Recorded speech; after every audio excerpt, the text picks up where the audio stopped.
खुदा इसराइल नू बरकत दे, इसराइल नू सलामत रखे और खुदा इसराइल दे वसीले पूरी दुनिया नू बरकत दे और पूरी दुनिया नू सलामत रखे।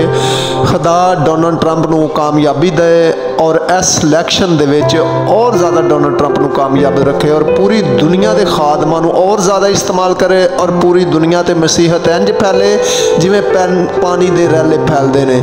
खुदा मुल्क पाकिस्तान ते रहम करे और मुल्क पाकिस्तान दे जिन्ने सियासतदान ने इन्हां सारियां ते रहम करे और खुदा इन्हां दी हुकूमत नू सब मिल के बैठन और मुल्क दा सोचन और अवाम दा सोचन। खुदा मुल्क पाकिस्तान दे आले दुआले चार दुआरी ला दे, चार दुआरी दी आरसी बाड़ ला देवे। खुदावन इमरान खान नू, शाह महमूद कुरैशी नू और चौरी परवेज़ लाई नू रहाई दवे और खुदावन खुदा सब नू सुलह और सलामती च रहन दी ताकत दवे। खुदावन डोनाल्ड ट्रंप नू कामयाब करे और रहम करे, तरस खाए मेरे मुल्क पाकिस्तान ते। यसू नां ते दुआ मंगना, आमीन।